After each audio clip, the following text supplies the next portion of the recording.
लाडकी बहीण योजना आणि या योजनेच्या संदर्भात आज 19 मे आहे, म्हणजे आज मंगळवार आहे. खरं तर काल वितरण चालू व्हायला पाहिजे होतं, परत एकदा वितरण चालू व्हायला पाहिजे होतं, पण तसं झालेलं दिसलं नाही. आणि आजही वितरण चालू व्हायला पाहिजे. किमान जर काल काही अडचण असेल तर आज तरी वितरण चालू व्हायला पाहिजे. जर आज वितरण जर नाही झालं चालू तर बघा या योजनेमध्ये प्रचंड लाभार्थ्यांना अजूनही लाभ येणं बाकी आहे.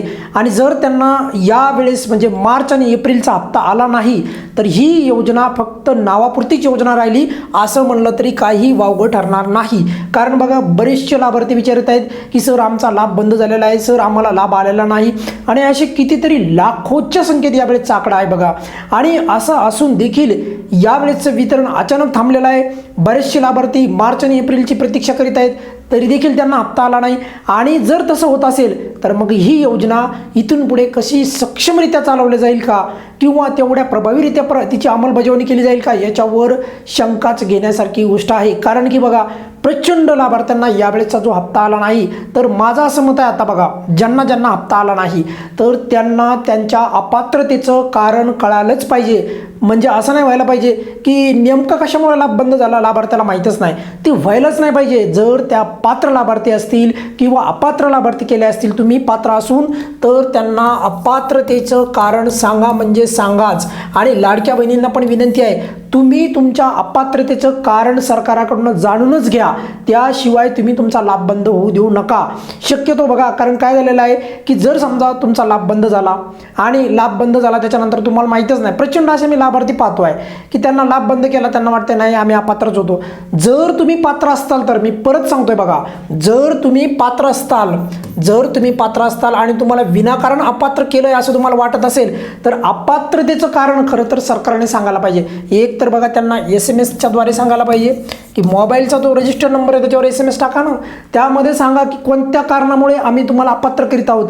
म्हणजे जेणेकरून काय होईल की ती लाडकी बहीण त्या कारणामध्ये दुरुस्ती करेल किंवा त्या लाडक्या बहिणीला वाटलं की नाही मी तर याच्यामध्ये बरोबर आहे मग त्याचा पाठपुरावा करेल. पण जर कळालंच नाही तर ती लाडकी बहीण कसं बरं त्या लाभाला परत मिळू शकते. म्हणजे ज्या लाभाला ती खरी लाभार्थी आहे, जो लाभ तिला मिळायला पाहिजे तर तोच मिळत नाही. आणि ही बाब यासाठी या योजनेमध्ये अजून ट्रान्सपरन्सी वाढवणं गरजेचं आहे. असं नाही की मनमान्या पद्धतीने की आता बघा एवढे लाख लाभार्थी आपण यावेळेस गाळ करू पण त्याच्यानंतर पुढच्या वेळेस एवढे करू, असं नाही व्हायला पाहिजे. मग ही KYC ही लाडकी बहीण योजनेची लाभार्थी कमी करण्यासाठी आहे का या लाभार्थ्यांची ट्रान्सपरन्सी वाढवण्यासाठी आहे म्हणजे या योजनेची. कारण की एवढ्या मोठ्या प्रमाणामध्ये जर का ते वितरण जर का थांबला असेल म्हणजे न होता काही लाभार्थ्यांना प्रचंड लाभार्थी आहेत असे, तर यावर एकतर स्पष्टीकरण यायला पाहिजे. दुसरं सर्वात महत्त्वाची गोष्ट म्हणजे ही व्हायलाच पाहिजे ती म्हणजे अपात्रतेचं कारण लाडक्या बहिणींना कळायला पाहिजे. त्याशिवाय त्या लाडक्या बहिणीचा लाभ बंद केलायला नाही पाहिजे, करायलाच नाही पाहिजे या मताचा मी आहे. जोपर्यंत त्या लाडक्या बहिणीला कळत नाही, मेसेज जात नाही, त्या लाडक्या बहिणीला स्पष्ट कळत नाही या कारणामुळे तुमचा लाभ बंद झाला. समजा उदाहरणासाठी काही लाडक्या बहिणींना SMS पाठवणं शक्य नाही झालं, जर ती लाडकी बहीण जर महिला बालविकास अधिकारी कार्यालयाला गेली तर तिथे त्या लाडक्या बहिणीला त्या लाडक्या बहिणीला तिच्या अपात्रतेचं कारण कळायला पाहिजे. बऱ्याचशा ठिकाणी असं झालेलं आहे बघा की छोटे कारणं जे असतात, जसं की बघा तुमच्या घरी 4 चाकी असेल तर RTO येतो, तुमच्या घरी सरकारी नोकर चुकीची जर KYC केली असेल तर तिथे गव्हर्नमेंट एम्प्लॉई येतं किंवा वेगवेगळे असे कारणं दिसतात. पण काही लाडक्या बहिणी अशा पण आहेत की त्यांना कोणत्या कारणामुळे लाभ बंद झाला अजूनही तिथे गेल्याच्या नंतर म्हणजे महिला बालविकास अधिकारी कार्यालयामध्ये गेल्याच्या नंतर पण ती गोष्ट स्पष्ट होत नाही. यावर कधी स्पष्टीकरण यायला पाहिजे कारण ही योजना अगदी प्रभावीपणेच राबवली गेली पाहिजे.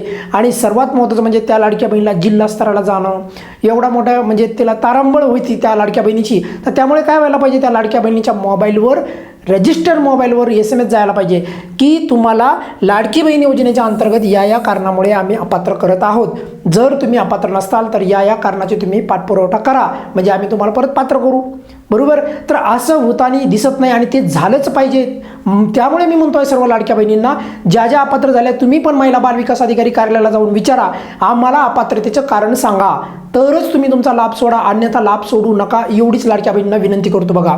आणि ती केलीच पाहिजे कारण की आपण आता सध्या एक जागरूक लाभार्थी म्हणून आपण आपला लाभ जर आपण पात्र असतो तर सोडायला नाही पाहिजे.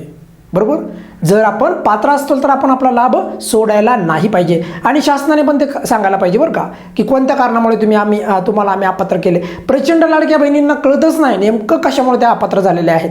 कधी 4 चाकी होती का, म्हणजे म्हणजे खूप वर्षापूर्वी 10-15-20 वर्षापूर्वी, काय अर्थ आहे त्या गोष्टीला. मग तशा गोष्टी जर असतील किंवा काही वेगवेगळे कारणं असतील, सध्या त्या लाडक्या बहिणीची स्थिती काय आहे, त्या लाडक्या बहिणीच्या कुटुंबामध्ये 4 चाकी आहे का, नाही, मग त्या लाडक्या बहिणीला अपात्र नाही केलं गेलं पाहिजे. बऱ्याचशा काही अशा गोष्टी आहेत, तर त्या गोष्टी कन्सिडर झाल्या पाहिजे आणि त्याच्यानुसार त्या लाडक्या बहिणीचा लाभ जो आहे सुरू राहिला पाहिजे. तरच त्या लाडक्या बहिणीचा विश्वास वाढेल या योजनेच्या संदर्भात. आणि बघा, ही योजना एवढी प्रसिद्ध, एवढी लोकप्रिय आहे, तरी देखील मार्च आणि एप्रिलचा लाखो लाडक्या बहिणींना हप्ता मिळालेला नाही. ही खूप म्हणजे शोकांतिकच म्हणायला पाहिजे. बघा, लाखो लाडक्या बहिणींना लाभ मिळाला नाही आणि राहिलेल्या लाडक्या बहिणींना लाभ कधी देणार यावर पण सरकारने एकदा स्पष्टीकरण द्यायला पाहिजे. लाखो लाडक्या बहिणी आहेत, त्यांना अपात्र केले जाण्याची शक्यता ही दाट आहे, कारण अजून हे वितरण चालू झालं आहे. मॉर्निंगला पण वितरण चालू झालेलं नाही. लवकर वितरण चालू करा जर काही लाभार्थ्यांना अजून हप्ता वितरित करणे बाकी असेल तर. आणि सर्वात महत्त्वाची गोष्ट म्हणजे बघा, या योजनेत जे काय आता ही योजना एवढी गाजाबाजा चालू करून जी चालू केली होती योजना, आणि एवढ्या लाभार्थ्यांना जर का हप्ताच येत नसेल तर ही योजना नेमकी वैयक्तिक स्वार्थासाठी होती का लाभार्थ्यांच्या फायद्यासाठी होती, अशा प्रकारचा प्रश्न साहजिकच आहे लाभार्थ्यांच्या मनामध्ये पडत असेल बघा. आणि त्यामुळेच मला तरी यावेळेचं अजिबात हे वितरण जे आहे अजिबात आवडलेलं नाही. का बरं? कारण की खूप साऱ्या लाभार्थ्यांना कळलंच नाही की ते अपात्र झाले. तुम्ही एक SMS टाका ना त्यांच्या याला, रजिस्टर्ड नंबरला, कळेल त्या लाभार्थ्याला की अपात्र झालो की नाही. आणि जर त्यांना कळत असेल की नाही ठीक आहे, या गोष्टीमध्ये मी खरंच अपात्र झाले, पण त्यामुळे ते वाट तरी पाहणं, या योजनेची जी काही वितरणाची वाट पाहणं सोडून देतील. पण जर तसं कळलंच नाही तर ते पण लाभार्थी जे आहेत या योजनेची प्रतीक्षा करीत आहेत, आणि हीच बाब जी आहे शासनाने समजायला पाहिजे. आणि खास करून या विभागाच्या मंत्री अदितीताई तटकरे यांनी पण यावेळेस किती लाभार्थ्यांना लाभ देण्यात आलेला आहे आणि किती लाख लाभार्थ्यांना अपात्र केलेलं आहे एकदा स्पष्टीकरण द्यायला पाहिजे. बघा, लाखो लाडक्या बहिणी ज्या आहेत या वेळेस ज्या आहेत लाभाची प्रतीक्षा करीत आहेत, आणि अपात्र केले असेल तर अपात्रतेचे कारण कळालेच पाहिजे. हे तर खरं तर माझ्या मते यावर थोडे काही म्हणजे दिवस गेले तरी चालेल, पण SMS तो लाडक्या बहिणीला आलाच पाहिजे की नेमका कोणत्या कारणामुळे लाभ बंद झाला आहे. कारण की त्या लाडक्या बहिणीचा जोपर्यंत मेसेजच्याद्वारे किंवा वेगवेगळ्या पद्धतीने जोपर्यंत त्या लाडक्या बहिणीला कळत नाही, खास करून मेसेजच्याद्वारेच, कारण हे सर्वांना पोहोचू शकतो रजिस्टर्ड नंबरवर, किंवा मग त्या लाडक्या बहिणीला मेसेज नाही मिळाला तर ती महिला बाल विकास अधिकारी कार्यालयाला गेल्याच्या नंतर कळायला पाहिजे.